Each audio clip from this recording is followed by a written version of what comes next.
Good morning, Dr. Grandin. Yes. This is Jeff. Hi, how are you? I'm doing good. Okay.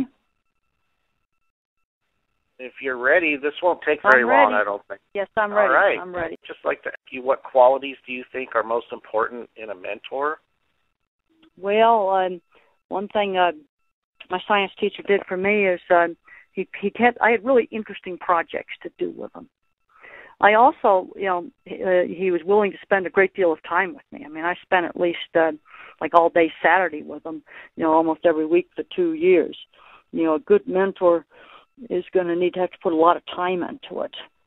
But also, it's got to be, you got to challenge, I had to be challenged. He gave me challenging projects to do, talk about interesting scientific stuff. So it's kind of a combination of turning the person on academically, but also mentor too on just social stuff. Like telling the colleague at work he's stupid was not a good idea, and just kind of explaining to the person that that's not the thing to do. So would you say your science teacher was your most influential mentor? Yeah, my science teacher was really an important, in terms of academically, in terms of career, he was really important. What sort of things did he do for you? I mean, you mentioned... well, he got me turned on to school. I was goofing around in school, and I didn't feel like studying. Okay. So he got me interested in studying. How about personally? So I had some other mentors that maybe did a bit more. My aunt probably did a bit more on that, on personal things. And then, of course, when I was young, it was my mother. But academically, it was my science teacher. I mean, I would have never gotten into my career if my science teacher hadn't got me interested in studying. You were diagnosed with autism at a young age. Yes, that's right. Do you feel that you had a greater need for a mentor as opposed to children without autism? Well, yes, I think so, definitely. And the thing is, there's a lot of people that just have a little, that's kind of geeky, nerdy people. A lot of people that would get interested working for the Weather Service, and they'd be very good at it. Might have a mild touch of autism, not very social, kind of geeky, socially awkward. They'll be very good at their job technically. In terms of technical stuff with weather, they'd be super good. But where they need to be mentored is, there was a sad case where a guy, kind of a geeky guy, lost a job because there was a person was put into a job and was kind of a political appointee, and he wasn't very qualified. And this person made the mistake of standing up in the middle of an employee meeting and saying, well, so-and-so just isn't really qualified for the job. But you see, the big political boss wanted him in there, so they fired him, even though he had really good performance reviews. Yeah, you got to know how to stay out of that kind of trouble. Yeah. It's a lot better off if you're kind of a geeky person to just be really, really good technically. Be so good technically they can't do without you. And you know what? How many faculty meetings have I been to at CSU since I've been here? About 3. And one of the reasons I avoid them is I don't want to get involved in that politics. Okay. I don't want to jeopardize myself. I'm a geek. You're just focusing. I don't do politics. You're focusing on your career. Yeah, absolutely. Totally. I don't do politics. Don't do departmental politics. Just keep me away from it, because that's nothing but trouble for me. So you just stay focused on your goal, your career, and I make sure that my graduate students do well, and I get them good jobs, that I mentor them, that I do good research projects, I teach my class well. I just focus on that. I've learned how to avoid these kind of things now. So if, let's say you're mentoring some kind of geeky kid who wants to go work for the Weather Service, you need to warn him, keep his nose to the grindstone, stay a techie. I've seen too many smart techies get promoted into management and just crash and burn.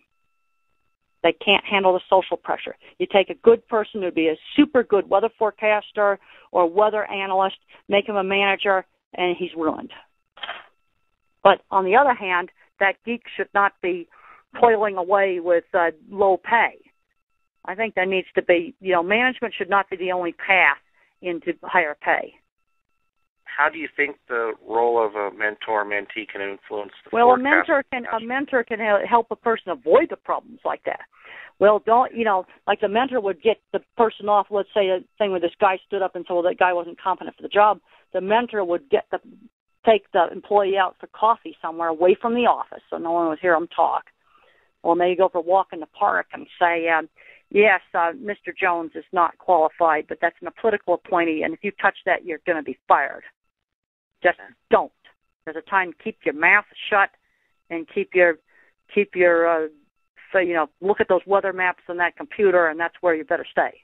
Okay. But a good mentor can help a guy, let's say kind of a little bit of an Asperger-y kind of geeky guy, help him to stay out of trouble at work, not lose his job. So do you ever, if you needed to talk with an old mentor, do you ever pick up the phone and give them a call and just...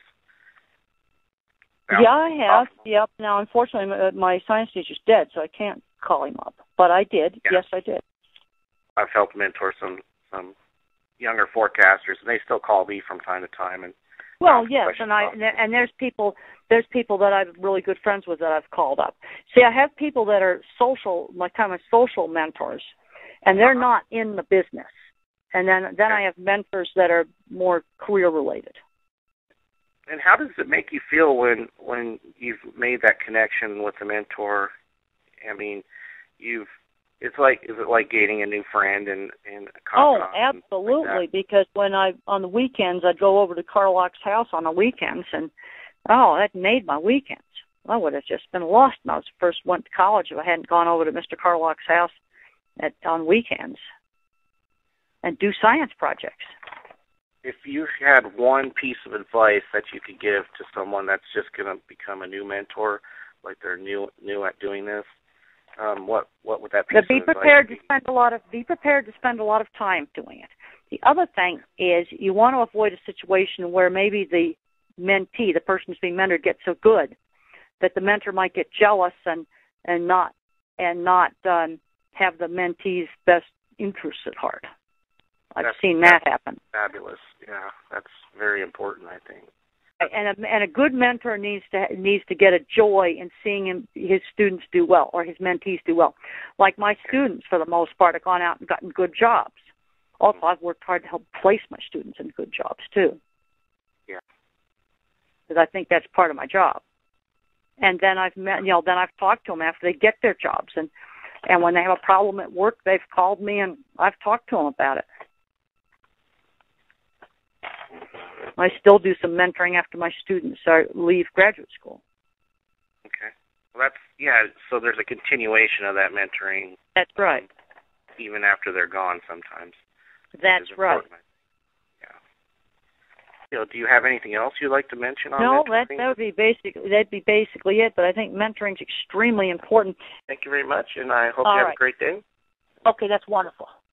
All right, thank you. Okay, yeah, bye. Okay.